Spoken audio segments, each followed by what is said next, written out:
Masih di bawah dia nih. Lama nih. Aduh, sama sih. Kok jadi 2 langkah sih? Gue nyariin yang sadar, yang waras-waras. Mana nih? Mana nih? Oh ini dia nih. Bukan dia. Ini kayak itu. Ah, terus. Sama terus. Oh beda ini mah. Oh bukan. Coba aja. Ya udah. Ini yang kemarin yang belajar dia belajar. Ya Victor, selamat malam. Iya, yang kemarin. Mantap. Ada pertanyaan baru? Masih mau bahas yang kemarin, pengen dilanjut. Oh silakan. Ini Gurunda aktif, sudah minum kopi campur Masako dan sudah angkat barbel 200 kilo. Lanjut. Oke, waktu kemarin Bang Juma menyangkal Mazmur bahwa orang-orang Yahudi tidak mengakui itu. Kalau kita mengikuti tradisi Yahudi, ya memang Yahudi tidak mengakui Mesias Yesus Kristus. Dan yang kedua yang tentang masyarakat ya, di sini memang di Yohanes 13:13 ditulisnya dalam original teks, Himei poneitime ho dadis klos hako kireus kai kalos legete eime gara. Nah, kurios ini memang bukan teos, tapi teos sudah pasti kurios. Saya ambil contoh di dalam keyakinan Bang Juma sendiri ya. Orang Islam selalu menyebutnya itu Rob. Rob belum tentu ilah, tapi ilah sudah pasti Rob. Tapi bukan berarti ketika orang Muslim menyebut Rob, bukan berarti dia bukan ilah. Maksud saya seperti itu, paham nggak? Banget. Terus Iya. masalahnya di mana? Iya, dari kurios itu memang dia adalah Tuhan dari segala Tuhan, yang berarti dia adalah Theos. Berarti Anda mau mengatakan bahwa Yesus itu dewa gitu? Theos itu Tuhan, Bang. Tuhan. Tuhan itu akontas dalam bahasa Yunani. Mungkin dari perbedaan dari tradisi mungkin ya, tapi kalau dalam bahasa Inggrisnya itu disebutnya itu God. God itu Tuhan. Dewa, kalau dewa apa? Disebut apa dalam bahasa Inggris kalau dewa? Dewa dalam bahasa Inggris apa? Lord bukan? Coba aja. Waduh, open cam jadinya. Open cam nih. Ya coba. Kita Google Translate ya. Kita Google Translate. Ini Google Translate yang bikin Kristen ini. Google atau Yahudi ya, nggak tahu lah, bebas. Misalnya ini kita Greek. Greek itu apa, Victor? Bahasa Indonesianya? Yunani. Mantap. Nah, kita dari Indonesia ya. Ini Indonesia. Nah, kita ketik Bang Dewa. Nah, keluar ya. Nah, ini Indonesia Dewa.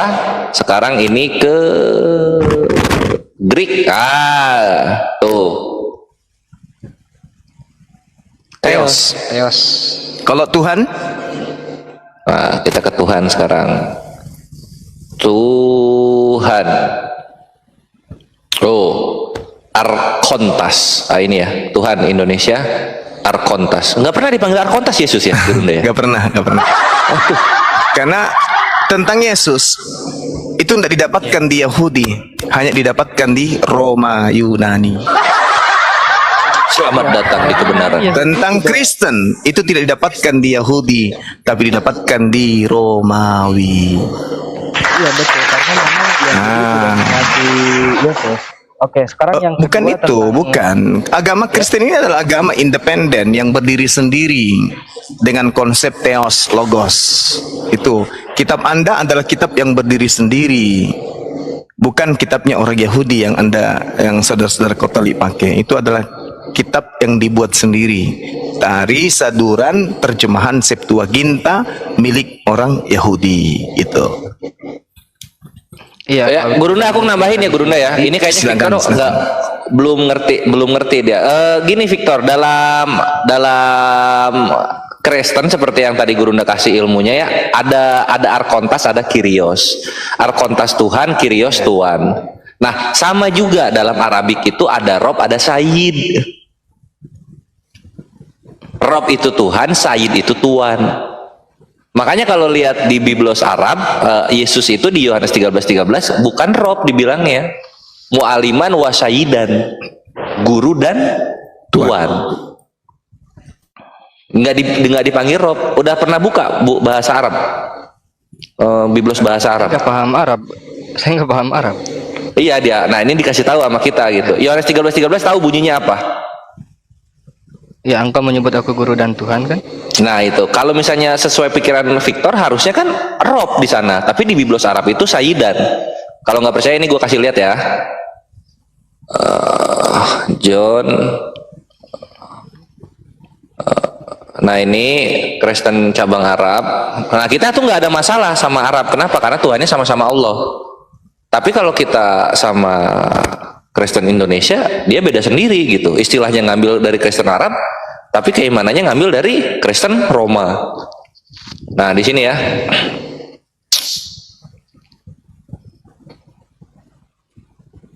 Nih, antum tad'unani mu'aliman wa syaidan. Tuh. Syahid ini bukan Rob. Rob itu ro sama ba, Rob. Gitu kawan-kawan. Ya, tuh ini ya. Ini Yohanes 13:13. Nah, ini foto Tuhan. Nah, foto Tuhannya Kristen, tapi yang versi Arab. Ini Sama dari Coptic aja, Church. Yesus tidak Gereja mengenal Koptik. Kristen kok. Nah, ya kalau si Yesus versi Arab mungkin kenal. Nah, di sini dilihat ya. Antum tad'unani mu'aliman wa syaidan. Oke. Itu. Mantap ya Victor ya. Oke, itu nanti saya pelajari lagi ya kalau itu nanti. Sip. Oke. Lanjut. Yang kedua juga Bang Juma kemarin menyangkal tentang penyaliban bahwa Bang Juma mengatakan bahwa kesaksian-kesaksian ditulis setelah wafatnya Yesus Kristus. Tapi itu tidak menghapus sejarah dan tidak menghapus faktanya juga bahwa Yesus itu telah disalib karena Yesus telah bangkit juga. Dan ini tidak bisa terbantahkan di dalam Yohanes 20:25, maka ketika murid yang lain itu padanya, kami telah melihat Tuhan belum aku melihat bekas paku dan tangannya. Lalu di Yohanes 20:27 ini Yesus udah bangkit nih ya. Kata Yesus, taruhlah jarimu di sini dan lihatlah tanganku, ulurkan tanganmu dan dicucukkan ke dalam labungku. Jangan engkau tidak percaya lagi, melainkan percayalah. Di sini Yesus sudah bangkit dan ini tidak bertentangan dengan kesaksian yang kemarin yang waktu kita bahas ya, karena di sini Yesus telah bangkit. Dan di Markus 16:14 Yesus menampakkan diri, lalu di Lukas 24:36 Yesus menampakkan dirinya berkata damai sejahtera. Ini sebelum Yesus naik ke surga. Jadi selama 40 hari Yesus bersama dengan murid-muridnya. Lalu di 37-nya muridnya terkejut. Di 38 Yesus berkata, mengapa kamu terkejut dan menimbulkan keraguan? Nah di sini Yesus bangkit. Berarti apa buktinya? Kalau Yesus tidak disalib, berarti tidak ada hari kebangkitan. Dan kesaksian-kesaksian kemarin itu tidak membantahkan kesaksian kebangkitan Yesus. Oke, Seperti saya boleh? Ya, Gurunda silahkan. Yohanes 20. Jadi gini, Yesus sebelum penyaliban itu kemudian orang-orang Farisi dan orang Taurat, ahli Taurat maksud saya datang. Guru, kami ingin melihat satu tanda daripadamu. Tetapi jawabnya kepada mereka, angkatan yang jahat dan tidak setia ini menuntut satu tanda. Tetapi kepada mereka tidak akan diberikan tanda selain tanda Nabi Yunus. Sebab seperti Yunus tinggal di dalam perut ikan 3 hari 3 malam, demikian juga anak manusia akan tinggal dalam rahim bumi 3 hari 3 malam. Jadi kalau Anda bernarasi dia ditusuk paku dan seterusnya, ya itu tanda Yunus. Tanda Yunus ini adalah tanda yang diberikan oleh Yesus kepada angkatan jahat. Anda beriman kepada apapun itu yang terkait dengan kebangkitan pada hari ketiga, Anda masuk dalam golongan angkatan jahat. Bagaimana cara Anda mau menolak ini? Angkatan jahat ini minta tanda, angkatan tidak setia ini minta tanda, dan tidak akan diberi satu tanda pun kecuali tanda Yunus. Sebab 3 hari 3 malam Yunus di perut ikan, begitu juga anak manusia 3 hari 3 malam di perut bumi. Udah, silakan Anda bangga, ada bekas paku, ada ini. Tapi sayangnya yang percaya itu hanya untuk angkatan jahat dan angkatan tidak setia. Orang Yahudi percaya kagak? Tidak. Lalu yang percaya Kristen. Berarti Kristen ini adalah hasil dari angkatan jahat. Ibarat nih, ibarat ada sebuah monumen yang dibangun oleh penjahat. Oke, di situ tempat sesajen, tempatnya orang-orang melakukan kemudian sembahyang, menyembah, memberikan upah dan seterusnya. Ditinggal sama penganutnya, muncul orang belakangan, dijadikan juga hal yang sama. Apa bedanya kemudian? Tak ada bedanya kan? Angkatan jahat. Sesuatu yang dianggap aib oleh orang Yahudi dianggap sesuatu yang baik oleh orang Romawi. Padahal itu adalah angkatan jahat. Angkatan jahat ini minta tanda, dan tak ada tanda yang diberikan kepada mereka kecuali tanda Yunus. Sebab 3 hari 3 malam di bumi, 3 hari 3 malam di ikan, di perut ikan. Anda imani, berarti Anda adalah angkatan jahat. Silakan Anda pikirkan itu. Demikian. Ya, jadi menurut saya kalau memang itu bukan Yesus, lalu siapa yang bangkit ini? Dan murid-muridnya melihat Yesus. Dan ini kita lihat juga di Lukas 24 ayat 4-nya. Maka perkataanku telah kukatakan kepadamu, yakni harus digenapi semua yang tertulis dalam kitab Taurat dan Mazmur. Nah, di sini ada nubuatan-nubuatannya di Mazmur 22:18, segala tulang dapat kuhitung, mereka memandangi aku, digenapilah di Lukas 23 ayat 35. Orang banyak di situ dan melihat semuanya. Lalu di Mazmur 22:19, mereka membagi pakaianku di antara mereka dan mereka membuang undi atas jubahku, digenapilah di Yohanes 19:23 sampai 24. Lalu di Mazmur 22:16, kekuatanku kering seperti beling, lidahku melekat pada langit-langit mulutku, digenapilah di Yohanes 19:28, aku haus. Lalu di Mazmur 69:22, mereka memberi aku makan pada waktu itu mereka memberi aku minum anggur, digenapilah di Matius 27:34, lalu mereka memberi dia minum anggur, dan seterusnya di Mazmur 22, dan digenapi di Matius 27:46. Ini tidak terbantahkan nubuatan-nubuatan penyaliban Yesus. Oke. Dan Yesus, maaf sekali lagi. Dan ini Yesus sendiri yang berkata, ini tulisannya merah ya, merah banget di sini tuh. Yesus yang perkataanku yang telah digenapi di Mazmur. Dan ini yang saya sebutkan tadi itu telah digenapi semuanya. Oke, baik. Tidak bisa terbantahkan nubuatan-nubuatan tersebut. Oke, silakan. Tapi perlu dong kita menelaah dan meneliti sebagai anak bangsa yang diberikan kemudian akal, ya, diberikan kemudian kesempatan untuk belajar, diberikan kemudian keilmuan, diberikan ruang, diberikan fasilitas untuk mengkaji dan seterusnya. Kita harus mengetahui bahwa perjanjian lama milik orang Roma itu adalah hasil evolusi itu dulu. Jadi apapun yang saudara katakan di dalam Mazmur, di dalam Yeremia, di dalam Yesaya, tunggu dulu, poin-poin ini apa? Yesaya yang mana? Mazmur yang mana yang Anda maksud? Jangan-jangan Mazmur yang ada di Kristen. Jadi itu poinnya. Karena kitab yang ada sebelum dijadikan sebagai sandaran iman orang Katolik itu melakukan apa? Ada koreksi-koreksi bapak-bapak gereja dulu. Itu yang Anda harus paham. Kitab Tanaknya orang Yahudi, dalam hal ini kitab Torah, itu diterjemahkan tahun 270 sebelum Masehi. Atas perintah siapa? Ptolemy II.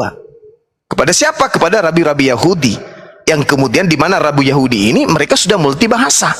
Mereka bisa bahasa Yunani, bahasa Grek, mereka bisa bahasa Ibrani, bahasa Aramaik. Ptolemy II memerintahkan, ayo dong terjemahkan kitab Anda yang kitab Tanak itu. Jadi ketika dinasti Ptolemy II ini meminta kepada 70-an rabi untuk menerjemahkan Taurat ke dalam Septuaginta, yang perlu Anda pahami adalah orang-orang Yahudi yang dikatakan sebagai orang yang diusir kemudian atau yang ada hidup pada masa Mediterranean pada saat itu, yang diusir oleh Alexandria, di mana mereka hidup di Mesir dan dikuasai oleh orang Yunani. Septuaginta menjadi perjanjian lama di dalam kitabnya orang Kristen itu memiliki proses ratusan tahun. Ini yang Anda harus urut dulu. Kok Kok bisa ya berkesesuaian cerita perjanjian lama dengan perjanjian baru? Ada apa? Atau ada yang mengkawinkan cerita itu dengan editan-editan atau koreksi? Septuaginta itu mengalami koreksi-koreksi pada bapak-bapak gereja di abad kedua, misalnya bapak-bapak gereja Origen. Abad ketiga kemudian bapak gereja Lucian. Abad keempat Hesesius dan seterusnya. Ini yang perlu Anda pahami. Sehingga Septuaginta menjadi perjanjian lama nanti di abad keempat. Setelah kemudian konsili. Lalu Kristen punya kitab dikatakan perjanjian lama. Itu mulai ditulis di pertengahan abad pertama, perjanjian barunya. Kemudian nanti di abad keempat dikawinkan antara kitab Septuaginta tadi yang melalui Origen, Lucian, Hesesius, dikawinkanlah dengan perjanjian baru pada abad keempat. Jadi syarat dengan keinginan Dewa Matahari diganti posisinya dengan Yesus. Itu yang pertama.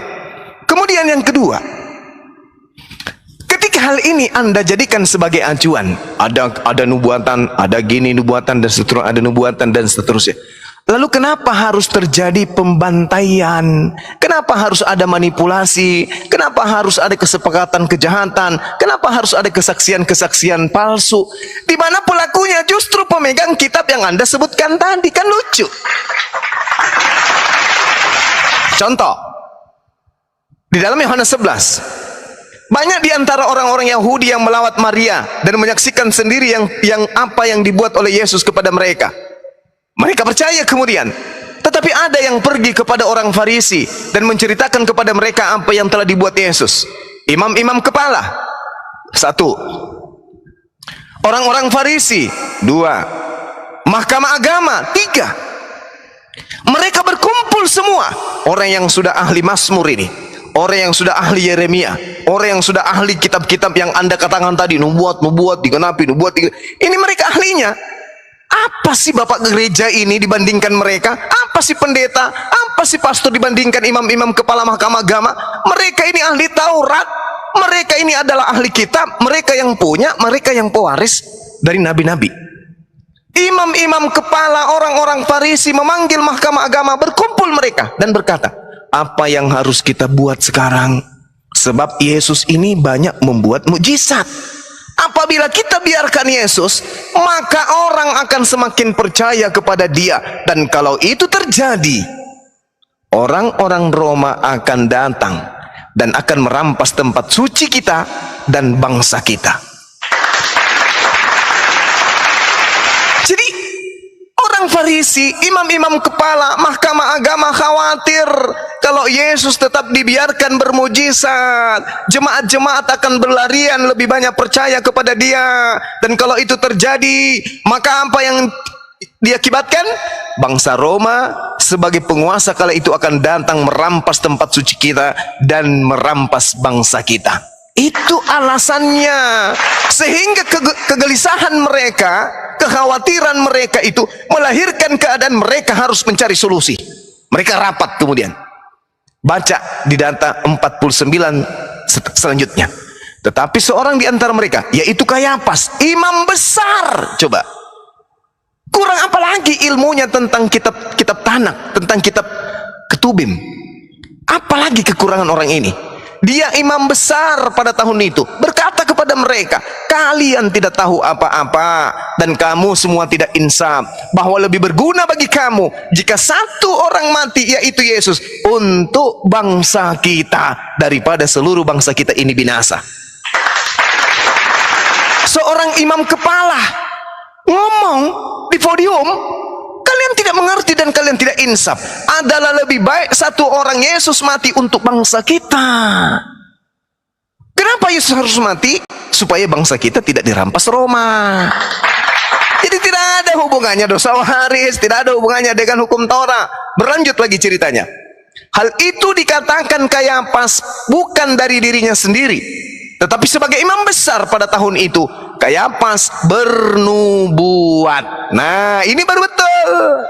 Bukan bukan nubuat yang dibikin-bikin oleh gereja dengan mengklaim kitabnya orang, bukan. Ini baru betul. Pada tahun itu juga Kayapas bernubuat. Apa nubuatan Kayapas? Apa nubuatannya?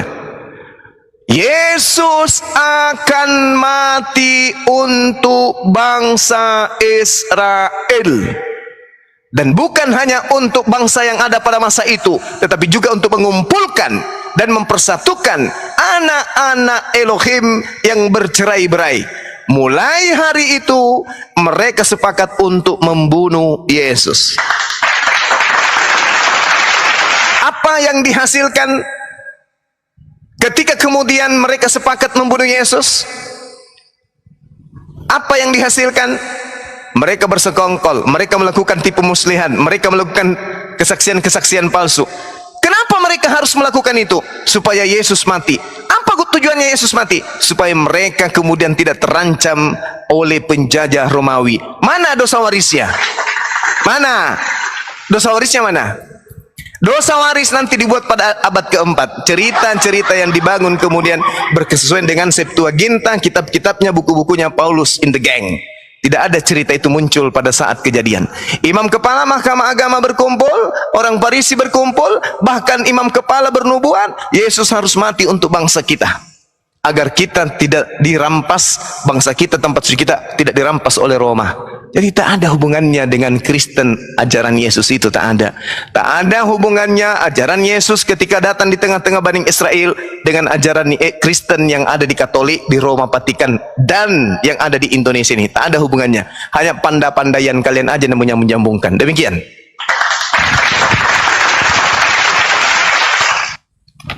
Oke, kalau kita berbicara Yahudi, ya memang jelas Yahudi menolak. Karena Yahudi menganggap bahwa Mesias memang akan turun, tapi bukan berupa Tuhan. Kalau kita mengambil sudut pandang Yahudi, ya tentu saja Yahudi akan menolak itu. Tapi bagaimana mungkin di Lukas 24-46 ini hari kebangkitan Yesus itu sendiri?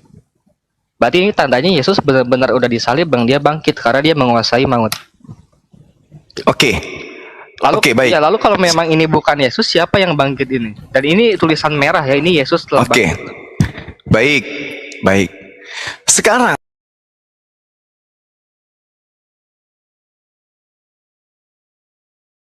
ketika saudara saya mengangkat Lukas 24, ini saya katakan kepada saudara, inilah perkataanku yang kukatakan kepadamu ketika aku masih bersama-sama dengan kamu, yakni bahwa harus digenapi semua yang tertulis tentang aku dalam kitab Taurat dan kitab Nabi-Nabi dan kitab Mazmur.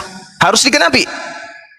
Nah, kalau harus digenapi, apa yang ada di kitab Taurat, apa yang ada di kitab Mazmur, apa yang ada di kitab Nabi-Nabi, mana di dalam kitab Taurat Nabi Musa yang menceritakan bahwa orang akan datang, mati, Mesias akan datang, mati dan bangkit pada hari ketiga?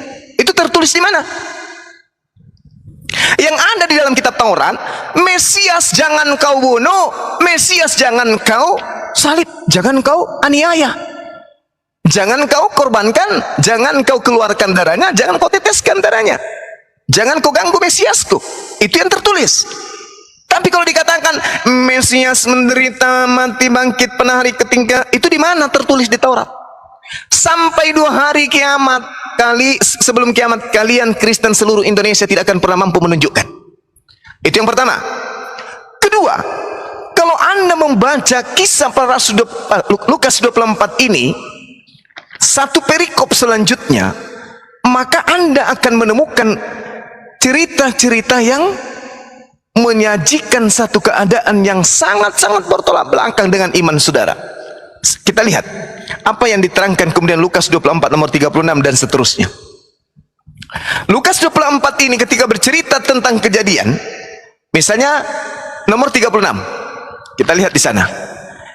Sementara bercakap-cakap murid-murid ini, tiba-tiba di tengah-tengah mereka berkata, mereka mendengarkan suara, damai sejahtera bagi kamu. Oh, tiba-tiba Yesus muncul katanya. Yes.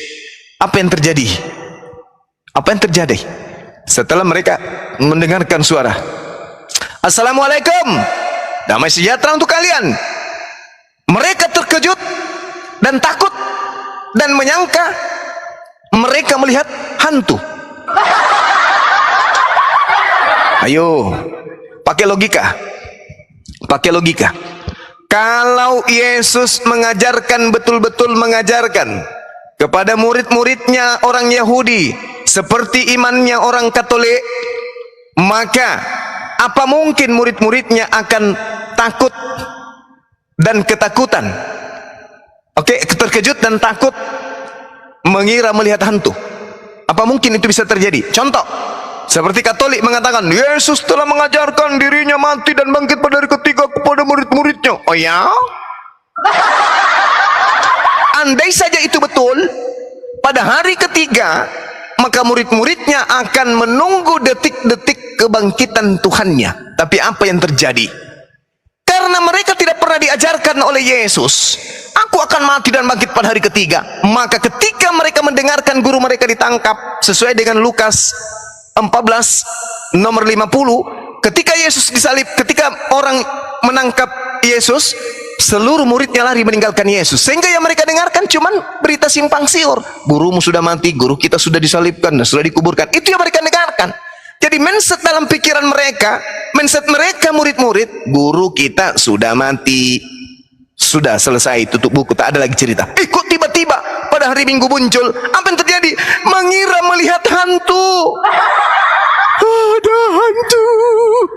Andai saja dia mengajarkan aku akan bangkit pada hari ketiga, maka pada hari Minggunya begitu melihatnya langsung mereka berteriak, halilintar, Tuhan kita betul-betul datang bangkit kembali. Mereka akan sekonyong-konyong lari memeluk Tuhannya. Tapi faktanya mereka terkejut, mereka takut karena mengira melihat hantu. Ini apaan?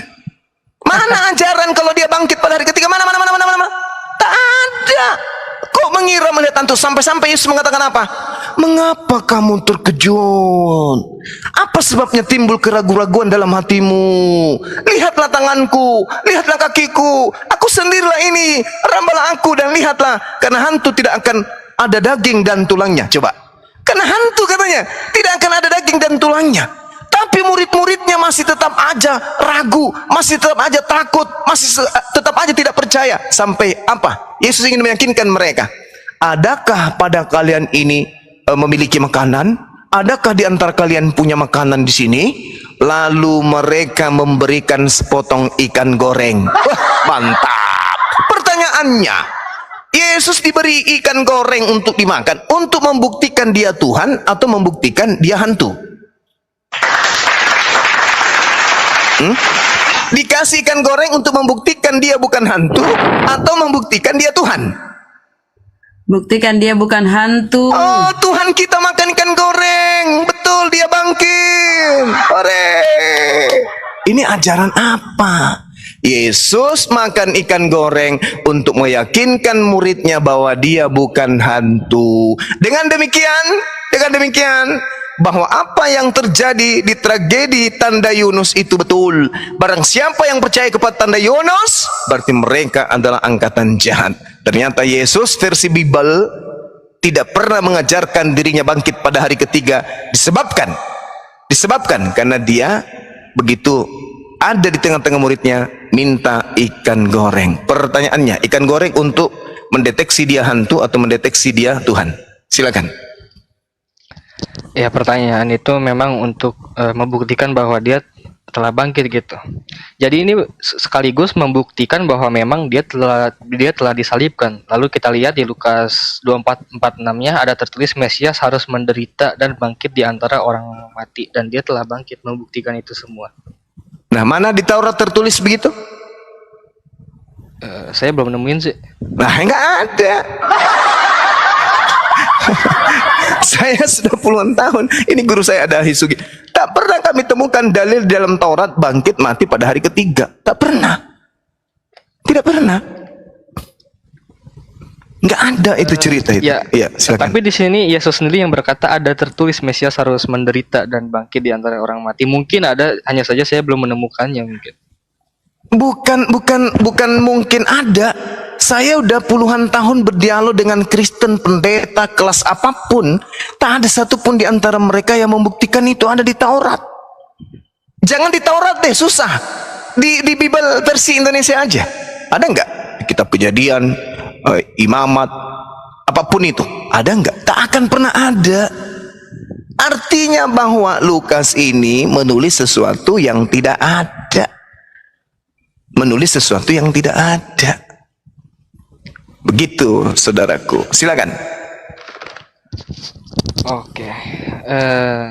Tapi ini bagi saya tentang nubuat-nubuat Mazmur benar-benar tergenapi ya di Perjanjian Baru, dan menurut saya pribadi itu nggak terbantahkan sama sekali karena itu benar-benar tidak miss gitu ya, tidak ada kesalahan banget tentang nubuatan. Dan Bang Juma selalu membawa Galatia 3:13 terkutuklah yang di tiang salib. Oke, saya bertanya kepada Bang Juma. Bang Juma mempercayai Galatia apa enggak? Saya Jadi percaya itu seolah-olah- tulisan. Ya, Saya percaya. Jadi seolah-olah Bang Juma itu membenarkan Galatia 13, sedangkan Bang Juma berkata bahwa Paulus menyesatkan, tapi Bang Juma mempercayai Galatia 13. Jadi kita diskusi ini jangan membawa Roma, Korintus 1 dan 2, Galatia, Efesus, Filipi, Kolose, Tesalonika 1 dan 2, Timotius dan Titus, Filemon dan Ibrani. Karena menurut Bang Juma itu kan surat Paulus menyesatkan. Jadi kita gak boleh bawa-bawa itu dong. Kalau memang Bang Juma menganggap bahwa Paulus itu menyesatkan. Saya jawab. Ya. Saya jawab. Al-Quran saya mengatakan wa makaru wa makarallah. Mereka membuat makar. Apa makar itu? Tipuan. Ini terciduk Paulus melakukan tipuan. Ketika saudara saya mengatakan bahwa Mazmur berkesusahan, kita lihat apa yang Anda jadikan di Mazmur 7 ya, Mazmur 22 ya. Coba Anda lihat di Mazmur 22. Ya, betul.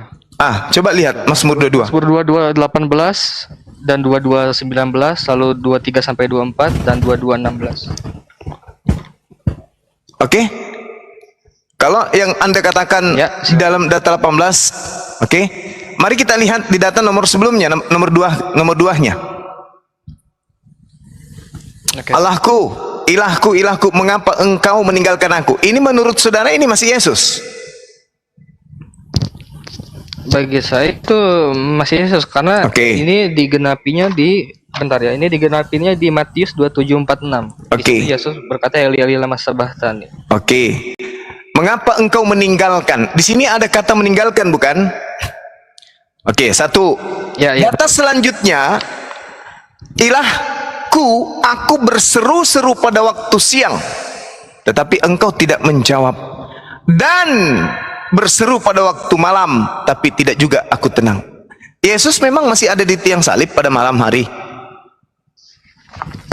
Yesus kira-kira pada jam 2 atau jam 3 ada diturunkan. Udah diturunkan. Jadi ini untuk Yesus. Iya. Ini untuk Yesus teriak malam-malam. Buat Yesus. Yesus masih teriak pada malam hari. Perasaan dia sudah turun tadi katanya. Iya, nubuatannya itu di Mazmur 22:18. Iya, enggak. Ini Mazmur 22 kan. Anda kan mengatakan, aku berseru-seru pada siang hari. Eli, kau. Anda kan bawa tadi tuh. Itu siang hari. Terus malam harinya apa teriakannya? Iya. Enggak nyambung. Kedua, di situ ada kata meninggalkan. Eli, mengapa engkau meninggalkan aku? Sedangkan Mazmur 37, sebab Tuhan mencintai hukum dan ia tidak meninggalkan orang yang dikasihinya sampai selama-lamanya, mereka akan terpelihara. Siapa yang dikasihi oleh Tuhan? Inilah anakku yang kukasihi, kepadanya aku berkenan. Sebab Tuhan mencintai hukum dan Tuhan tidak meninggalkan orang yang dikasihinya sampai selama-lamanya, mereka akan terpelihara. Jadi yang teriak, mengapa engkau meninggalkan aku, itu siapa? Ya, kalau bagi saya itu Yesus. Bukankah dia orang yang dikasihi? Ya betul, dia dikasihi. Bukankah Makanya Tuhan mengatakan dia tidak ditinggalkan selama-lamanya? Dia memang tidak ditinggalkan. Mengapa engkau meninggalkan aku, itu berarti bohong.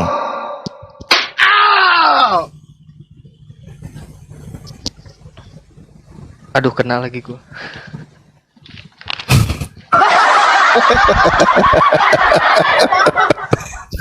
Jadi upaya yang dilakukan kemudian orang-orang terdahulu, Al-Quran sudah menjelaskan itu. Wa makaru wa makarallah. wallahu khairul makirin. Mereka kemudian ingin membuat tipu daya, mereka ingin makar. Kata Allah, yukhadi'una Allah walladzina amanu wa ma yakhda'una illa anfusahum. Mereka ingin menipu, tetapi sesungguhnya mereka hanya menipu diri mereka sendiri. Kami umat Islam tak tertipu dengan itu. Tapi mereka membuatnya, mereka juga yang menipu diri mereka sendiri. Itu fakta. Ini catatan tangan mereka sendiri, tetapi mereka menipu diri mereka sendiri. Na'udzubillah tsumma na'udzubillah. Silakan, ada lagi? Saya kehabisan data di sini. Alhamdulillah. Tadi sebelum saudara Victor masuk, saya berdialog kemudian dengan seorang Katolik juga kalau nggak salah tadi tuh. Dia mengakui bahwa iblis menginginkan penyaliban. Katolik, Kristen dalam hal ini beliau tadi itu juga menginginkan penyaliban. Dia dan iblis sama-sama yang kemarin tuh. Sama-sama menginginkan penyaliban. Begitu kita urai tentang Tuhan, ternyata Tuhan tidak menginginkan adanya penyaliban. Dia akui tadi, iblis mau penyaliban terjadi. Nah, dia juga mau penyaliban itu terjadi. Karena kalau tidak ada penyaliban, maka tidak ada Kristen. Nah, tadi saya ujungnya bertanya, apakah kemudian iblis ini adalah pahlawan untuk Anda? Coba teman-teman di bawah, ingat gak apa jawaban dia? Dia katakan apa?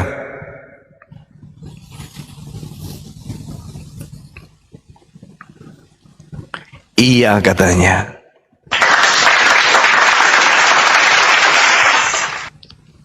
Mau kayak mana? Makanya Al-Quran mengatakan wa ikhwanuhum yamuddunahum fil gayyi summa la yuqsirun. Dan saudara-saudara iblis adalah orang-orang kafir yang membantu mereka untuk menyesatkan manusia. Jadi iblis menggunakan saudaranya di dalam menyesatkan manusia. Summa la yuqsirun, dan mereka tidak akan henti-hentinya menyesatkan. Wa kanal kafiru ala rabbihi zahira, dan adalah orang-orang kafir menolong setan di dalam durhaka kepada Tuhan. Coba sederhana pembuktiannya nih, sederhana nih, mumpung ada saudara Victor. Yesus mengatakan dalam Yohanes 6 nomor 70, bukankah aku yang memilih engkau yang 12 dan satu di antaramu iblis. Oke, iblis merasuki Yudas tujuannya apa? Supaya Yesus disalibkan. Apa tujuan Yesus disalibkan? Ternyata endingnya supaya banyak manusia menuhankan oknum tersebut. Nah, itu fakta. Itu fakta yang ada sekarang. Lalu kemudian, apa tujuannya orang-orang imam-imam kepala dalam Matius 26 nomor 4 membuat tipu muslihat? Tentu untuk menyalibkan Yesus. Apa tujuannya dalam Matius 26 nomor 59 imam kepala mahkamah agama melakukan kesaksian-kesaksian palsu? Tentu untuk membunuh Yesus. Kesaksian palsu, tipu muslihat, iblis kompak untuk Yesus disalibkan. Apa buahnya? Orang-orang pada saat itu sepakat membunuh Yesus atas rekayasa, atas propaganda iblis. Ketika kemudian mereka ingin mengeksekusi orang suci, apa kata Tuhan? Di dalam Amsal 21:18, Amsal 11 nomor 678. Allah tidak mengizinkan. Mazmur 37, Allah tidak mengizinkan. Allah tidak akan meninggalkan orang yang dikasihinya selama-lamanya. Dikatakan begini, Mazmur 37. Sebab Tuhan mencintai hukum dan Tuhan tidak meninggalkan orang yang dikasihnya sampai selama-lamanya. Mereka akan terpelihara, tetapi anak cucu orang yang fasik akan dilenyapkan. Nah, keturunan Yudas hilang sampai hari ini. Orang-orang benar akan mewarisi negeri dan tinggal di sana senantiasa. Mulut orang benar mengucapkan hikmat dan lidahnya mengatakan hukum. Taurat Tuhan ada di dalam hatinya, langkah-langkahnya tidak goyah. Orang fasik mengintai orang benar dan berniat membunuhnya. Apa kata Tuhan? Tetapi Tuhan tidak menyerahkan orang benar itu ke dalam tangannya. Ingat, akulah jalan, akulah benar, akulah hidup, kata Yesus. Yesus orang benar. Tuhan tidak menyerahkan orang benar itu di dalam tangan orang fasik. Tuhan tidak membiarkan orang benar itu dinyatakan terkutuk pada saat diadili. Subhanallah. Jelas itu dalilnya. Jadi Yesus tidak akan dikatakan terkutuk pada saat diadili. Di mana tertulis? Mazmur 37 nomor 33. Kenapa harus Mazmur? Karena di dalam Lukas 24:44 tadi harus tertulis tentang aku di dalam Taurat, di dalam kitab para nabi, di dalam kitab Mazmur. Harus tergenapi kata Yesus. Nah, berarti inilah untuk Yesus. Tuhan tidak membiarkan kemudian. Tuhan mengatakan, tidak menyerahkan orang benar. Akulah hidup, akulah benar, akulah jalan, akulah benar, akulah hidup, akulah jalan, akulah kebenaran, akulah hidup. Tidak ada yang sampai kepada Tuhan kalau tidak melalui aku. Tuhan tidak menyerahkan orang benar itu ke dalam tangannya. Tuhan tidak membiarkan dinyatakan fasik. Fasik ini apa? Terkutuk. Terkutuk. Ulangan 21 nomor 22 nomor 23. Amsal 17 nomor 23. Ulangan 27 nomor 25. Fasik ini adalah orang terkutuk. Aku Tuhan tidak membiarkannya dikatakan terkutuk pada saat diadili. Lalu Tuhan mengatakan, orang-orang benar diselamatkan oleh Tuhan. Tuhan adalah tempat perlindungan mereka pada waktu kesesakan. Tuhan menolong mereka dan meluputkan mereka. Tuhan meluputkan mereka dari tangan orang fasik dan menyelamatkan mereka. Sebab mereka berlindung kepada Tuhan. Ibrani 5 nomor 7. Sebagai manusia, Yesus mempersembahkan doa kepada Dia yang sanggup menyelamatkannya dari maut, dan karena kesalehannya doanya dikabulkan. Itu Jadi tak ada di jalan. mana, tadi Bang? Yang mana? Barusan Bang Juma Ibrani 5:7. Yesus Ibrani 5 nomor 7. di Ibrani. Yes. Ibrani ini kan tulisan Paulus. Oke, Yes. berarti Bang Juma membenarkan ini Ibrani.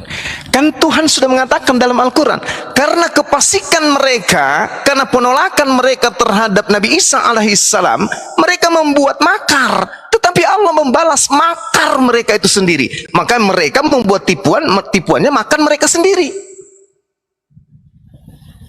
Mereka yang membuat makar.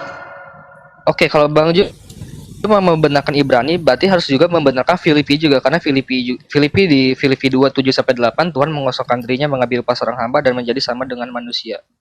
Nah, inilah yang disebut makar. Kalau itu bantahannya beda.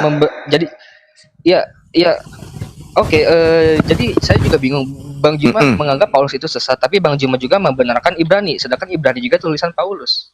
Oke. Jadi ini saya bingung, Bang Juma nih menganggap Paulus itu sesat atau benar gitu loh. Al-Quran mengatakan apa tentang itu? Ya ahlal kitab, lima talbisunal haqqa bil batil wa taktumul haqqa wa antum ta'lamun. Wahai ahli kitab, mengapa engkau mencampur adukan antara yang hak dan yang batil, antara yang benar dan yang salah, padahal engkau mengetahui? Ada Paulus menyembah Yesus? Tak ada. Bahkan kemudian kalau Anda membaca Kisah Para Rasul 21, Paulus itu bertobat dari mengajarkan ajaran Kristen. Di mana tuh? Ada datanya tuh. Ada. Coba. Ada datanya. Ya. Berapa tadi gue bilang? Jangan-jangan saya cuma ngarang bebas tadi.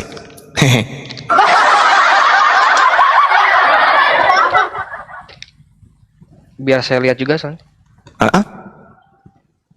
Satu perikop loh itu. Kisah Para Rasul 21 nomor 15 sampai nomor 26. Mau saya bacakan?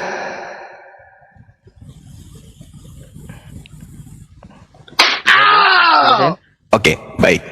Sesudah beberapa hari lamanya tinggal di Kaisarea, berkemaslah kami lalu berangkat ke Yerusalem.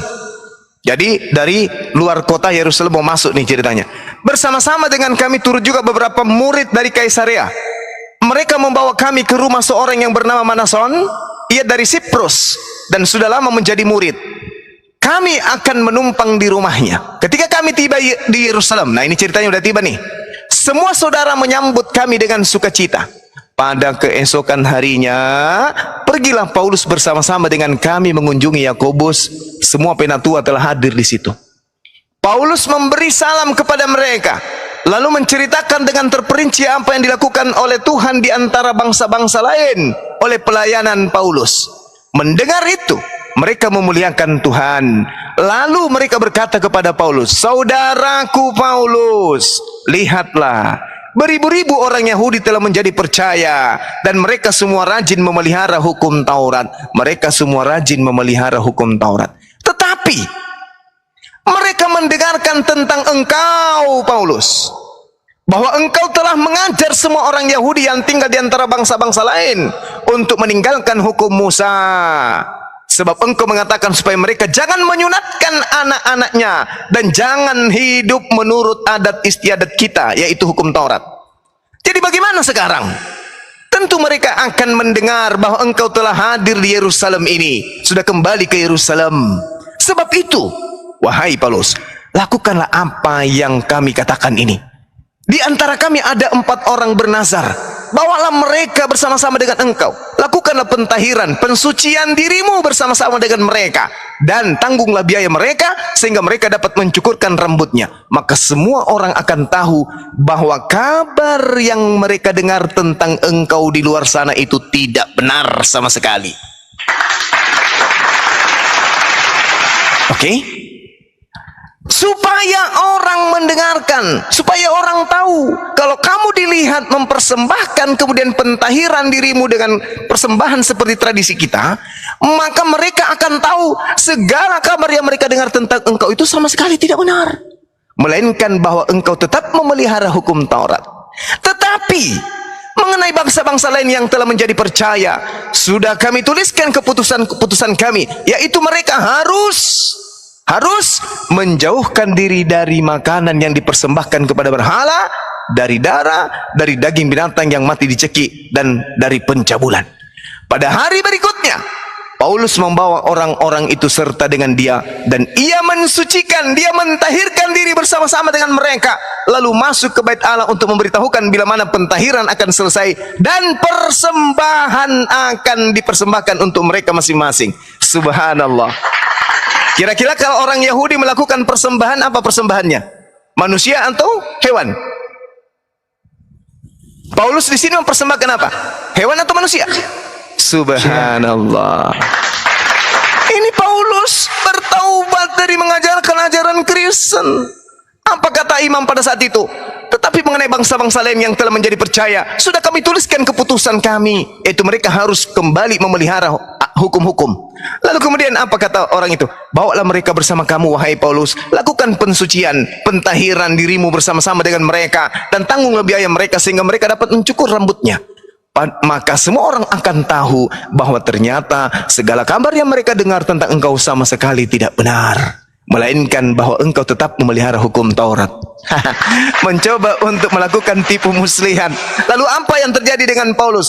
Kalau Paulus ini betul-betul rasul, kalau Paulus ini benar-benar menerima ajarannya yang benar, benar-benar Yesus yang mengajarkan dia, mau dia dikasih satu dunia pun dia tidak akan mau mengikuti perintah itu. Tapi apa yang terjadi? Dia bertaubat, dia mentahirkan diri, dia mempersembahkan korban persembahan seperti yang dipersembahkan oleh adat istiadat Yahudi. Jedar. Ada apa dengan Paulus? Kenapa kau bertobat kembali setelah engkau mengajarkan kekristenan? Kenapa harus kembali ke ajaran Yahudi? Ada apa? Jadi Paulus begitu masuk ke Yerusalem jadi Yahudi lagi dia. Hah? Oke, tunggu dulu ya. Oke, saya tanggapi ya. Ya, silakan. Silakan. Pengetahuan saya di sini, Paulus bukan berarti dia bertobat memberitakan ketuhanan Yesus, tapi dia bertobat karena dahulunya dia adalah seorang pendosa ya. Buktinya dia masih menyebarkan Injil, Filipi, Kolose, Tesalonika, Titus, dan Filemon ya. Jadi menurut saya itu dia bukan berarti bertobat memberitakan ketuhanan Yesus, tapi dia bertobat tentang sebagaimana dahulunya dia adalah seorang pendosa, lalu dia diangkat menjadi rasul, lalu memberitakan Injil ke seluruh bangsa ya. Menurut saya seperti itu sih, bukan berarti dia bertobat memberitakan ketuhanan Yesus, lalu dia bertobat melayani Tuhan, yaitu Kristus. Gini, Paulus ini mengajarkan dengan matinya Yesus. Galatia 2 nomor Efesus 2 nomor 15. Dengan matinya Yesus, dia telah membatalkan segala hukum Taurat beserta segala perintah dan ketentuan yang ada di dalamnya. Dengan matinya Yesus. Itu kata Paulus di dalam Efesus 2. Tapi kenapa kemudian dia masih melakukan ini?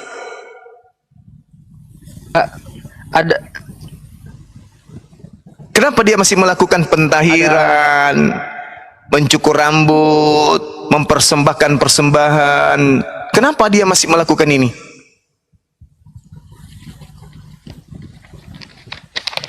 bentar ya. Kan itu di ayat selanjutnya ada Bang di situ Bang. Ayat selanjutnya Apa yang dikatakan di sana? di 16-nya, dan di situ melalui Kristus dan jadi memang bukan berarti hukum Taurat itu batal, karena apa? Manusia tidak akan kuat menjalani hukum Taurat. Aduh, justru kalau saudara, begitu Paulus ini mencoba untuk bertaubat dari mengajarkan ajaran Kristen, pada hari berikutnya Paulus membawa orang-orang itu dengan dia dan mentahirkan, mensucikan diri. Coba, mensucikan diri bersama dengan orang-orang ini. Kok Paulus harus mensucikan diri? Hanya gara-gara Paulus membatalkan hukum Taurat? Lalu kemudian dia masuk ke dalam bait Allah, memberitahukan bila mana pensucian akan selesai dan persembahan akan dipersembahkan untuk mereka masing-masing. Ini apa ini maksudnya? Coba. Lalu apa yang terjadi di data berikutnya? Ketika masa 7 hari itu hampir berakhir, orang-orang Yahudi yang datang ke Asia melihat Paulus dalam bait Allah. Lalu mereka menghasut rakyat untuk menangkap dia. Padahal tadi Paulus ini sudah bertaubat loh. Sudah bertaubat. Sudah mempersembahkan kurban dan seterusnya, persembahan. Orang-orang Yahudi kemudian apa yang dikatakan? Hai orang-orang Israel, tolong, inilah orang yang bernama Paulus di mana-mana mengajar orang untuk menentang bangsa kita dan menentang hukum Taurat dan tempat ini. Dan sekarang ia membawa orang-orang Yunani pula masuk ke dalam bait suci dan menajiskan tempat ini. Coba, orang-orang Yahudi pada saat itu berteriak, tolong, orang-orang Israel, hai orang-orang Israel, inilah orang yang di mana-mana mengajar orang untuk menentang bangsa kita dan menentang hukum Taurat. Padahal tadi Paulusnya sudah bertaubat. Tapi kemudian dia masih diancam, masih diteriaki, bahkan ditangkap, bahkan diseret. Ada apa? Padahal dia sudah bertobat kan? Saking bertentangannya ajaran Paulus dengan ajaran orang Yahudi. Coba. Lalu yang menjadi permasalahan adalah harusnya Paulus ini mati menegakkan iman Kristen. Kenapa dia mati setelah dia bertobat? Kembali ke dalam Yerusalem, kembali ke bait suci lagi dia. Harusnya dia mati dalam keadaan mempertahankan iman Kristennya. Tapi ternyata kagak. Dia hanya melakukan prank terhadap Roma, Yunani. Meninggalkan itu, masa itu.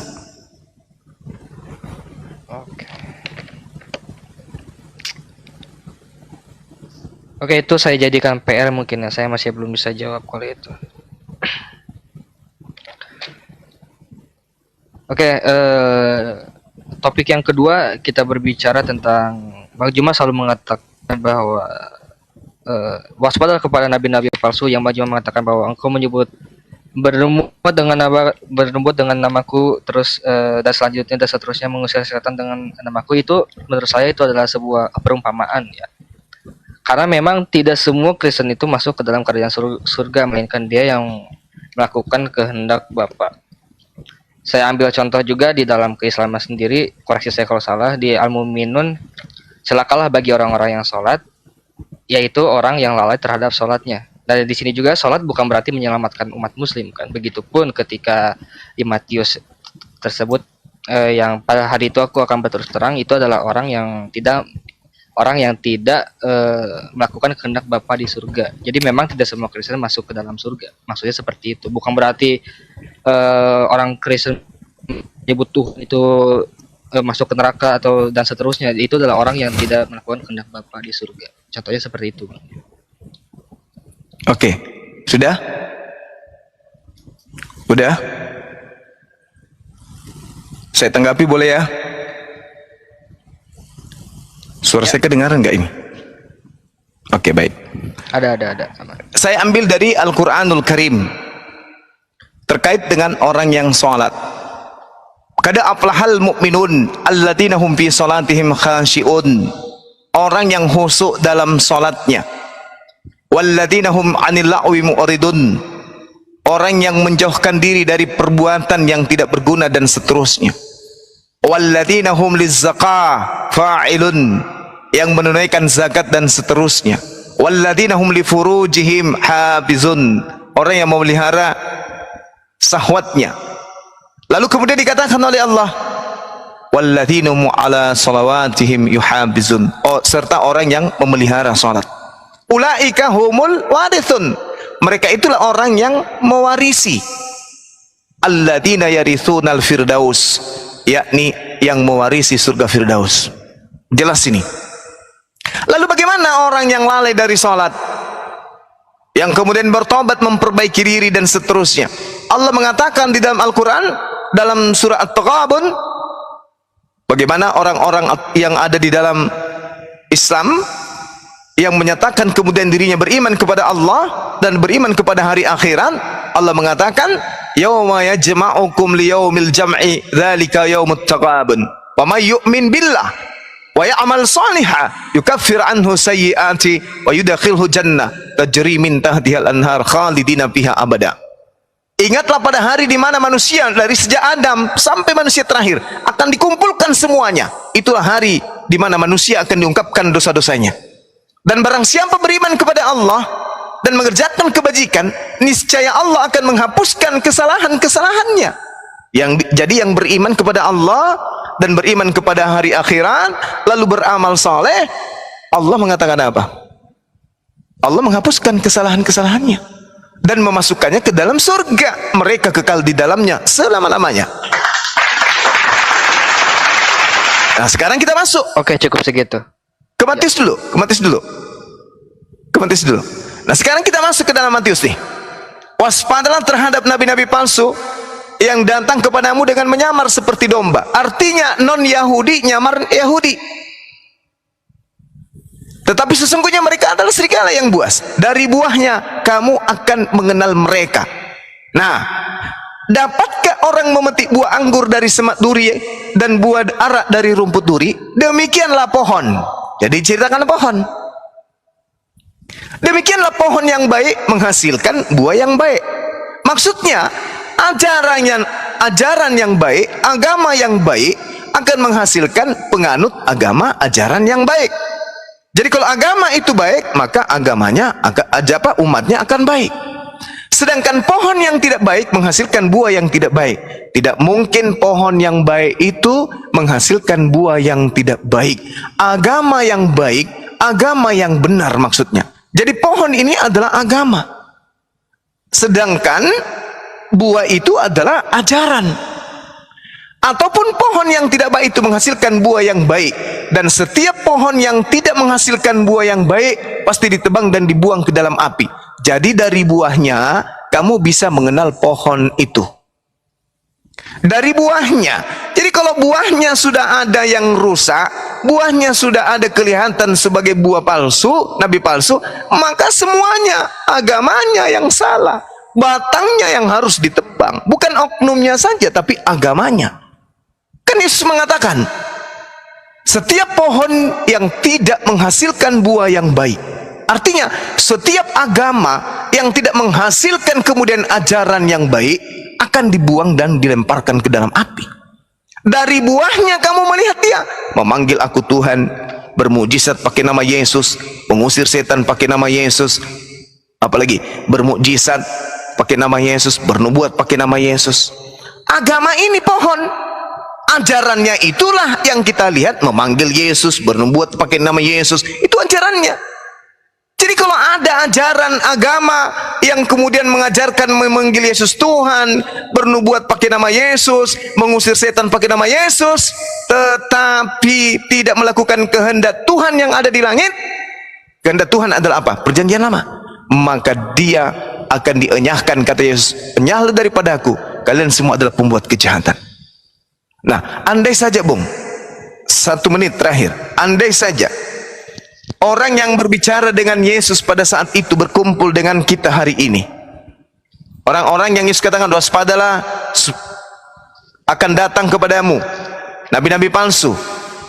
Dari buahnya kalian akan mengenal dia. Kalian di sini andaikan hidup sesama dengan kita, menatap agama Kristen dan menatap agama Islam, kira-kira kalau ditanya nih, buah-buah dari nabi palsu yang diajarkan Yesusmu kepada kalian itu ada di mana menurut kalian? Di Islam atau di Kristen? 100 berjuta % pasti mereka akan mengatakan buahnya ada di Kristen. Kenapa? Karena hanya di Kristen Yesus dipanggil Tuhan, mengusir setan, bernubuat, bermujizat pakai nama Yesus. Itu hanya ada di Kristen. Maka buah dan batangnya, Kristen dan penganutnya harus dilemparkan ke dalam api neraka. Silakan. Ya itu kan di ayat selanjutnya, melainkan dia yang melakukan kehendak Bapa di surga gitu.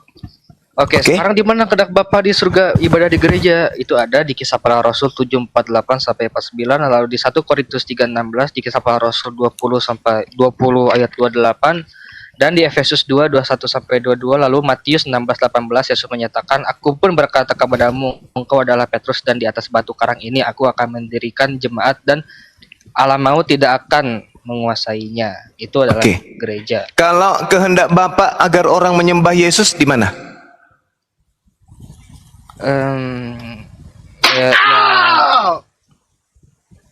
Nggak ada. Kan ada dua kelompok nih, Saudara Victor. Ada dua kelompok yang menyebut Yesus itu Tuan, Sayyid, Tuan. Siapa? Yang pertama adalah murid-muridnya. Yang kedua adalah orang yang di luar dari murid, kalian. Bedanya antara murid Yesus dengan kalian, murid Yesus melakukan kehendak Bapaknya Yesus, mendudukkan Yesus sebagai Rasul. Segala firman yang engkau berikan kepada aku telah aku sampaikan kepada mereka, dan mereka percaya bahwa engkaulah yang telah mengutus aku.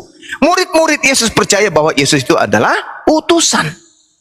Bedanya dengan saudara, Yesus itu adalah Tuhan, makanya dituhankan. Itulah pembeda. Makanya dikatakan di sini ada beda-beda tipis antara domba satu dengan domba KW. Mirip sekali. Pembedanya hanya setipis kulit ari. Sama-sama nampak seperti murid, tapi yang satu serigala buas, yang satunya murid asli. Untuk membuktikan bahwa ini adalah serigala dan ini adalah domba yang asli, lihat, memanggil aku Tuhan, bermujizat pakai namaku, mengusir setan, tapi pola keagamaannya tidak melakukan kehendak Bapa. Ingat Bung, kehendak Bapa, kalau kita berbicara mengenai Bapa dan kehendak dan kitab perjanjian lama, menurut orang Yahudi, kehendak Bapa itu adalah perjanjian lama alias Taurat. Sedangkan kehendak Bapa Taurat ini sudah dibantikan oleh Paulus dengan matinya Yesus di atas tiang salib, Efesus 2 nomor 15. Jadi kehendak Bapa sudah tak ada lagi di Kristen. Makanya polanya adalah kehendak Bapa. Waspadalah dari buahnya. Mereka memanggil aku Kurios, Tuan, tapi kemudian mereka tidak melakukan kehendak Bapa. Maksudnya apa? Mereka tidak menjalankan hukum Taurat. Kehendak Bapa itu adalah hukum Taurat. Oke, mengenai tentang ketuhanan Yesus, itu ada, saya lupa di ayat yang mana, itu ditulis setelah lahir Tuhan di kota Daud. Saya lupa itu ayatnya di mana ya. Dan terus juga ketika murid-murid Yesus Lukas 2:11 Tuhan dan Yesus, ya, dan ketika murid-murid menyeru dia Tuhan, terutama Petrus, dan Yesus tidak menyangkal itu, dan itu membuktikan bahwa dia memang adalah Tuhan. Anda mencomot ayat. Dan Yesus tidak pernah menyangkal kalau dia dipanggil Tuhan. Iya, karena Tuhan menurut Yesus itu masih ada kaitannya dengan panggilan Mar, Tuan, pembimbing atau gembala. Wajar. Dia tidak dipanggil Allah, wajar. Nah, lalu kemudian Yesus sendiri mengatakan dalam Yohanes 10 nomor 34, 35, 36, siapapun boleh dipanggil Tuhan selama dia memang adalah penyampai firman. Bukankah di dalam kitab Tauratmu dikatakan siapapun yang diserahi tugas untuk menyampaikan firman, maka dia adalah Allah?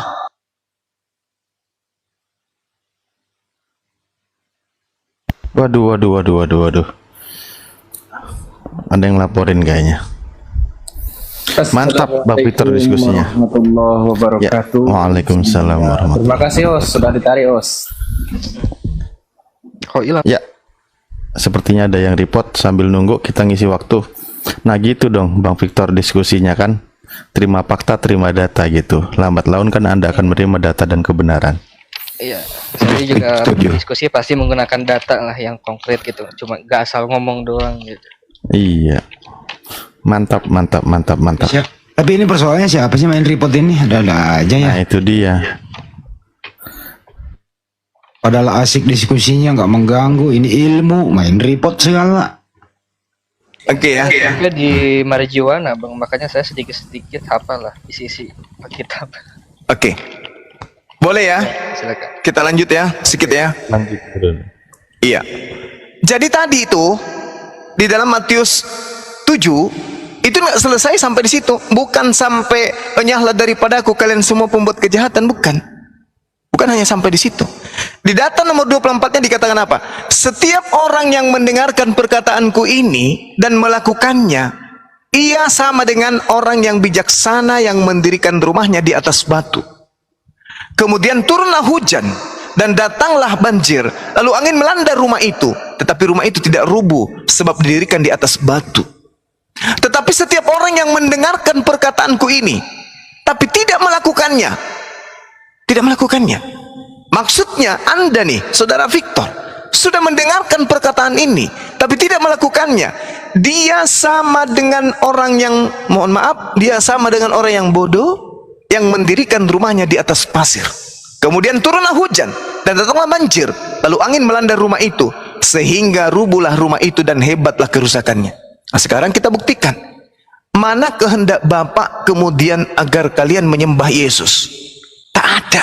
Itulah yang dimaksud membangun akidah di atas remah-remah puing kayu lapuk. Ditanya tentang akidah yang mendasar, kenapa kamu menyembah Yesus? Itu adalah Tuhanku, itulah Tuhan yang mendatang menjelma-jelma. Oh, hebat kali dilihat dampaknya dari luar itu. Oh, mantap kali. Ketika ditanya, mana keinginan Tuhan agar kau menyembah anak Maria? Oh, tak ada, Pak.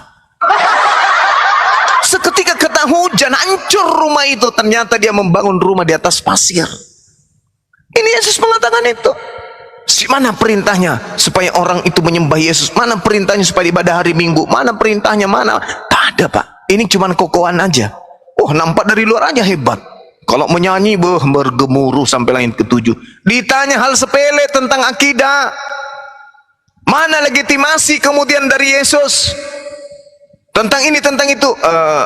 Enggak ada. Itu ada di dalam di Bible, ada di dalam Injil, ada di dalam kitab, ada. Itu aja terus. Inilah yang dikatakan oleh Yesus, dari buahnya kamu akan mengenal mereka. Tapi kalau umat Islam ditanya, siapa Tuhanmu? Allah. Mana dalilnya? Innani anallah la ilaha illa ana. Kenapa kamu puasa? Mana dalilnya? Ya ayyuhalladzina amanu kutiba alaikumusiyam. Kenapa kamu ini? Ini dalilnya, ini dalilnya. Kenapa ini? Karena mereka umat Islam itu membangun rumahnya di atas pondasi batu karang. Tapi kalau teman Kristen ditanya, kalian ibadah hari Minggu? Iya. Mana perintahnya? Apa ya perintahnya ya? Mana perintahnya beribadah di rumah atau di gedung atau di tempat ibadah di mana di dalamnya masuk orang yang berkulup, orang yang tidak mandi tahir, orang yang pakai alas kaki? Mana? Sementara di Yeremia, di Yesaya, imamat ketika mereka masuk ke dalam bait suci, mereka mentahirkan diri, mereka mandi besar, mereka wudu, mereka membasuh tangan, membasuh kaki, membasuh wajah, mereka mensucikan diri, mereka tidak makan babi, mereka mensunatkan kulupnya baru masuk ke bait suci. Itu kehendak Bapa. Terus kehendak siapa kalian begini ibadahnya? Mana legalitasnya? Enggak ada. Hancur. Nah, inilah yang dikatakan oleh Yesus. Al-Quran pun mengatakan demikian. Al-Quran juga mengatakan demikian, bahwa mereka melakukan satu tindakan ibadah hanya mengikuti nenek moyang mereka saja. Tak ada dalilnya, tak ada perintahnya. Padahal Yesus, Bung, di dalam Matius 23 nomor 1, nomor 2, nomor 3 jelas, jangan kau mengikuti orang Farisi, ahli Taurat dan orang Yahudi. Ahli Taurat dan orang Farisi, mereka menduduki kursi Musa, tetapi mereka kemudian tidak mempraktekkan apa yang menjadi perintah Bapak. Saya kira begitu, saudara-saudara sekalian. Moga-moga apa yang kita sampaikan ada manfaatnya, utamanya manfaatnya kepada saya sendiri, untuk diri saya sendiri. Silakan. Oke, jadi kesimpulannya dari kita bahas yang tadi tentang kebangkitan, lalu tentang nubuat-nubuat, terutama tentang nubuat, Bang Juma mengatakan bahwa imam besar ini tidak ada apa-apanya dengan pendeta, tidak apa-apanya dengan gereja-gereja. Yang sekali lagi saya mengatakan, kalau kita membawa tradisi Yahudi, memang betul Yahudi itu menolak tentang kedatangan Yesus Kristus sebagai Mesias. Makanya Yahudi sampai sekarang dia menunggu Mesias yang akan datang. Dan terus yang tentang Tuhan, engkau akan diusir, engkau akan membuat kejahatan, engkau membuat kejahatan gitu, dan seterusnya. Itu memang bagi mereka yang tidak melakukan kehendak Bapa di surga. Saya rasa itu saja sudah cukup. Sekarang saya ada pertanyaan ke Bang Juma tentang mengenai keislaman. Buktikan kepada saya kalau Nabi Muhammad itu adalah seorang nabi, bukan nabi palsu, bahwa dia diutus untuk muka bumi ini tanpa menggunakan Al-Quran, tanpa menggunakan hadis, karena percuma juga sebagai Kristiani tidak mengimani Al-Quran dan tidak mengimani hadis. Jadi buktikan ke saya kalau dia memang nabi tanpa dalil Al-Quran dan tanpa dalil hadis. Silahkan. Oke, baik. Jadi dalam kehidupan kita sehari-hari nih, orang itu disebut hebat bukan karena banyak harta. Orang itu disebut hebat, mulia, luar biasa, bukan karena dia itu punya jabatan tinggi. Bukan. Tetapi orang itu bisa dikatakan hebat dari seluruh aspek positif, dikarenakan orang itu banyak dijadikan sebagai contoh suri teladan oleh orang, manusia, makhluk hidup yang bukan hanya sesama dengannya, yang bukan cuma seabad, 2 abad, 3 abad, tapi ribuan abad. Itu berarti orang ini ada apa dengan dirinya. Kalau separuh bumi bisa dia pengaruhi, ada apa dengan dirinya? Seorang yang hebat, punya jabatan, bahkan pensiunan, bahkan jenderal aktif pun begitu pensiun dah selesai. Tapi ketika ada orang yang memiliki sinar cahaya, perilaku, perbuatan, tita, sabda yang bisa dijadikan sebagai acuan dalam pola kehidupan manusia, zaman apapun manusia itu hidup, ini berarti orang ini bukan manusia biasa ini. Kalau dia hidup pada zaman penyembahan dewa-dewa, dia bisa didewakan orang ini. Dia bisa jadi dewa bagi orang-orang yang lemah akal, bahkan bisa jadi Tuhan bagi orang-orang yang hanya modal percaya.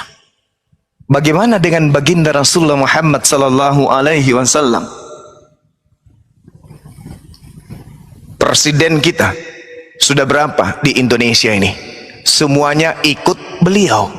Presiden, orang kelas 1 di Indonesia ikut sama beliau. Coba, pola kehidupannya bertuhan, mengabdikan diri kepada Sang Pencipta, diikuti dasar negara kita. Bayangkan itu. Ini fakta. Saya tidak bawa Al-Quran, saya tidak bawa hadits, tapi kenyataannya, faktanya. Kalau dibandingkan Lukas, siapa pengikutnya Lukas? Markus, siapa pengikutnya Markus? Paulus, siapa pengikutnya Paulus? Yesus, mana pengikutnya Yesus? Tak ada. Ada. Penghina Yesus banyak. Penghinanya banyak. Mati terkutuk, banyak penghinanya, miliaran. Tapi kalau baginda Rasulullah Muhammad sallallahu alaihi wasallam, coba satu, apa bilangnya ya? Bangsa Arab, ya, semua ikut kepada titahnya, ikut kepada perintahnya, ikut kepada suri teladan yang dia bawa. Kalau dia manusia manusia biasa, Bung. Begitu dia meninggal, orang pada bubar. Coba, bagaimana presiden kita? Wah, dihargai pada saat dia apa? Pada saat dia menjabat. Wah, dicium tangannya, sepatunya, bahkan bekas-bekas makanannya itu diambil, dijilat-jilatin. Begitu selesai jadi presiden, ketemu pun ogah. Bagaimana dengan Rasulullah? Bagaimana dengan Rasulullah? Jangankan dia, cucunya yang sudah ribuan tahun pun masih berimbas hari ini. Jangankan rumahnya, negara tempat dia lahir dan meninggal pun menjadi tanah yang disucikan sampai hari ini. Kurang apa lagi? Yesus lahir di mana? Yerusalem. Yang menjadi kiblat orang Kristen sedunia di mana? Pacikan. Kasihan dia. Kenabiannya gugur.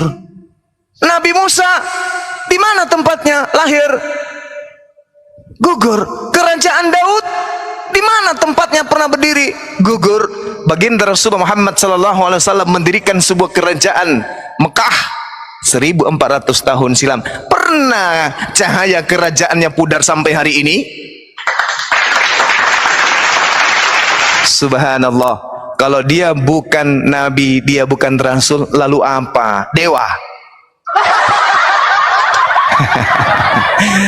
Jadi inilah orang-orang yang berakal kemudian. Ini mustahil kebetulan. Ini mustahil, bukan rancangan.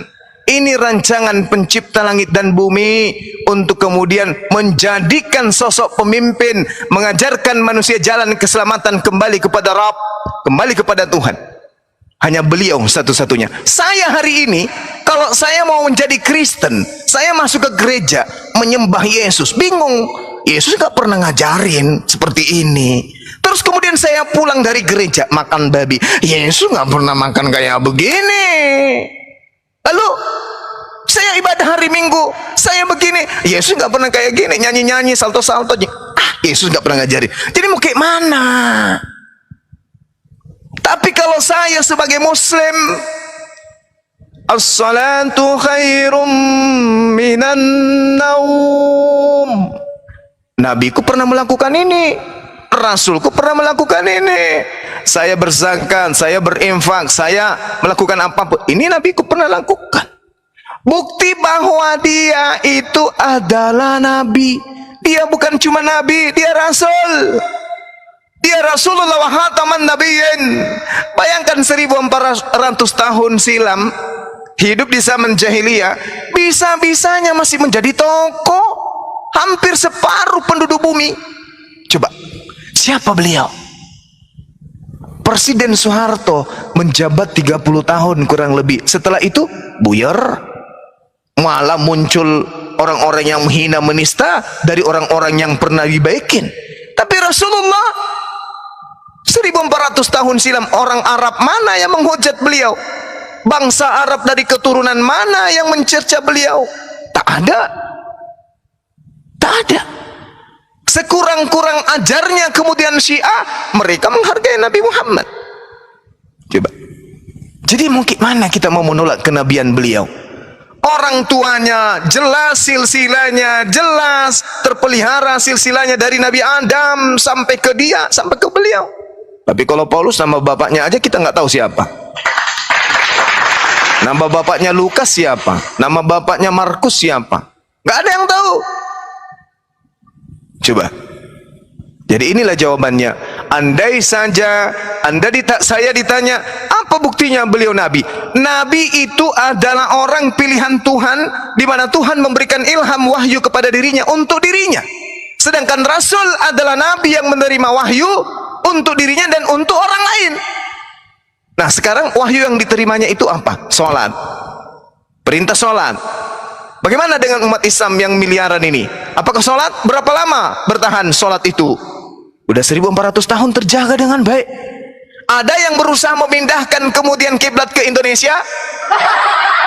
Terlalu jauh itu ke sana. Mending kiblatnya di Indonesia aja deh.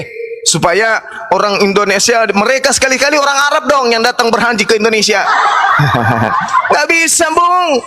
Kitab sucinya kan Arab, kita kan bukan orang Arab. Rubah yuk, Arab itu dulu, sekarang sudah Indonesia dong, Al-Quran itu Indonesia dong. Bisa? Nggak bisa.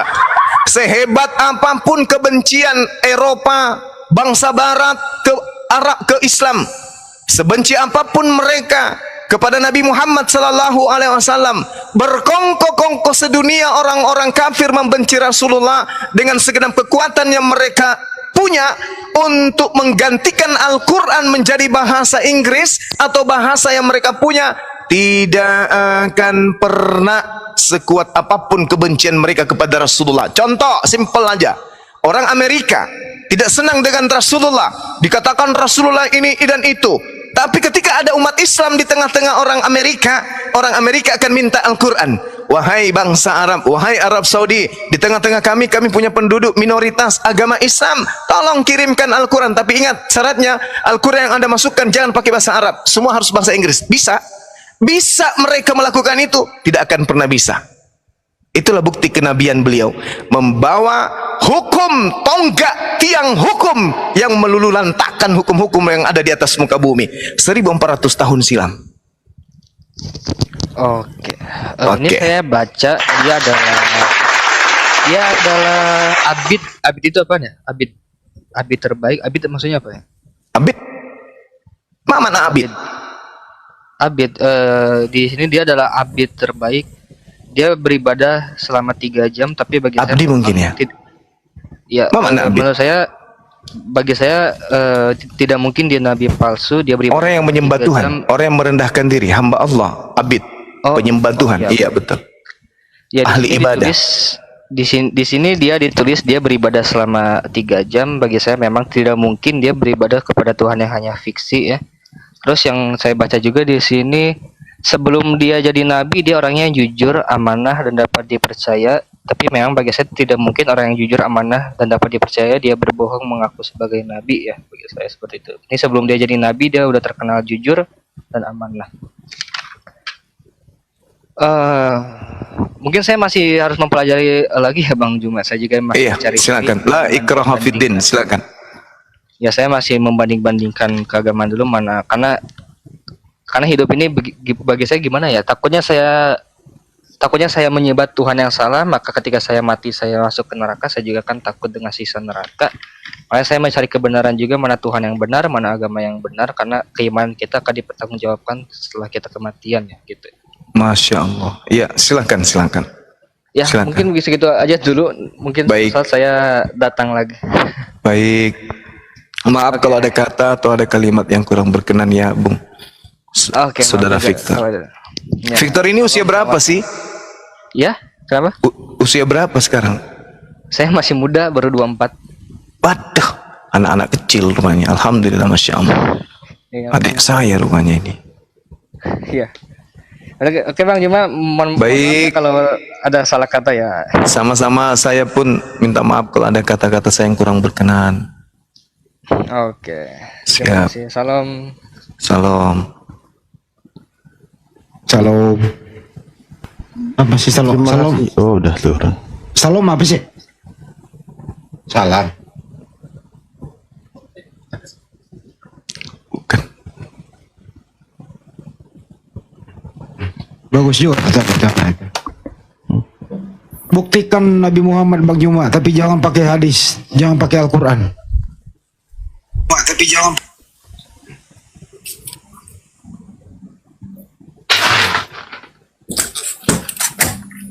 Ya, mungkin tadi dia itu bertanya sebenarnya abid gitu, orang yang suka beribadah atau orang yang menghamba kepada Allah.